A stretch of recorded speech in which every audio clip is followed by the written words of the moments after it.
Hello বন্ধুরা, আশা করি সকলেই ভালো আছেন। তো আজকে আমরা কথা বলবো, অ্যানালাইসিস করব আইপিএল এর 63তম ম্যাচের ব্যাপারে। ম্যাচটা হচ্ছে মুম্বাই ভার্সেস দিল্লি। তো এই ম্যাচের পুরো অ্যানালাইসিস করব, প্রিভিউ করব, তার পাশাপাশি এই ম্যাচটির মধ্যে কত রান হতে পারে, মাঠের গড় সবকিছু কিন্তু তুলে ধরবো।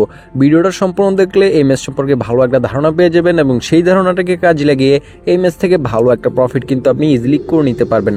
তো অবশ্যই ভিডিওটি সম্পূর্ণ দেখবেন পুরো ম্যাচের অ্যানালাইসিস পাওয়ার জন্য। মুম্বাইয়ের ওয়াংখাড়ে স্টেডিয়ামে কিন্তু আজকে ম্যাচটি হবে, আর যে মাঠে আজকের ম্যাচটি হবে সেই মাঠ সম্পর্কে কিন্তু খুঁটিনাটি আমাদের অ্যানালাইসিস সব কিছুই করতে হবে, যাতে করে আমরা ভালো একটা আন্দাজ করতে পারি কত রান হতে পারে আজকের ম্যাচের মধ্যে। তো শুধুমাত্র আমরা মুম্বাইয়ের ওয়াংখাড়ে স্টেডিয়ামের আইপিএল সম্পর্কে অ্যানালাইসিস করব। তো এখানে দেখতে পারবো এবার 2025 আইপিএলে 6টি ম্যাচ হয়েছে এই মাঠে।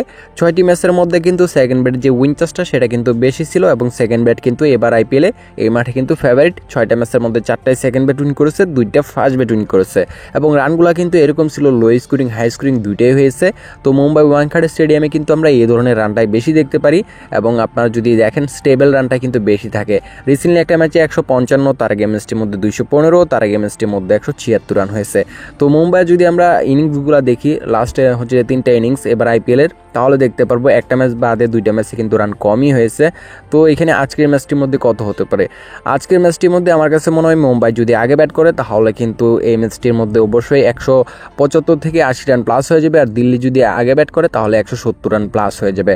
আর এখানে যদি আমরা দুই টিমের রিসেন্টলি 5টা ম্যাচের উইনচার্সের দিকে যাই তাহলে দেখতে পারবো লাস্ট 5টা ম্যাচের মধ্যে মুম্বাই কিন্তু এখানে 4টা উইন করেছে, এবং অন্যদিকে কিন্তু আপনার দিল্লি কিন্তু 1টা উইন করেছে।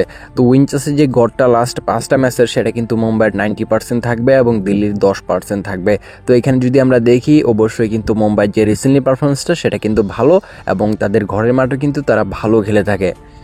এবার আইপিএলে দিল্লি টিম কিন্তু খুবই ভালো একটা শুরু করেছিল, আনবিটেন ছিল একটা পর্যায়ে, কিন্তু লাস্ট একাধারে বলতে গেলে অনেকগুলা ম্যাচ হেরে কিন্তু তারা পয়েন্ট টেবিলের অনেকটাই নিচে পড়ে গেছে, কোয়ালিফাই করতে পারবে না অনেকটাই কিন্তু সেরকম দেখা যাচ্ছে।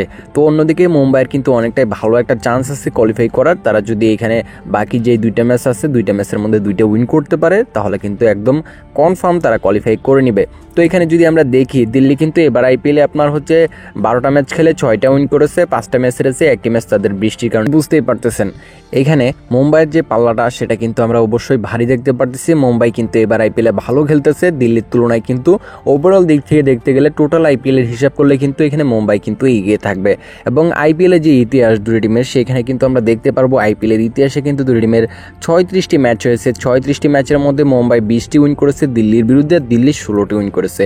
তো হেড টু হেড করে দেখতেই পাচ্ছেন এখানে মুম্বাইয়ের পাল্লাটা ভারী। মুম্বাই কিন্তু দিল্লির বিরুদ্ধে ভালো খেলে থাকে, তাদের উইন রেকর্ডটা কিন্তু অনেকটাই ভালো। তো এখানে এবারে আইপিএল তার পাশাপাশি রিসেন্টলি 5টা ম্যাচের from head to head record সব দিক থেকে কিন্তু আপনার মুম্বাইয়ের দাপটটা আমরা বেশি দেখতে পাচ্ছি। মুম্বাই কিন্তু এই ম্যাচের মধ্যে অনেকটা এগিয়ে থাকবে দিল্লি থেকে। আজকের ম্যাচের পাবলিকের ডিমান্ডটা যদি আমরা দেখতে পারবো মুম্বাইয়ের পক্ষে কিন্তু পুরো পাবলিকের ডিমান্ড থাকবে 60%, দিল্লির পক্ষে এখানে 40% থাকবে। আর এখানে যেই ম্যাচের মধ্যে পাবলিকের ডিমান্ডটা বেশি থাকে ওই ম্যাচের মধ্যে কিন্তু ঝামেলাটা একটু বেশি হয়, তো উলট পালট কিন্তু অনেক কিছু হয়ে থাকে ওই ম্যাচে। তো ভালো থাকবেন সকলেই, নেক্সট ভিডিওতে আবারও কথা হবে। আল্লাহ হাফেজ।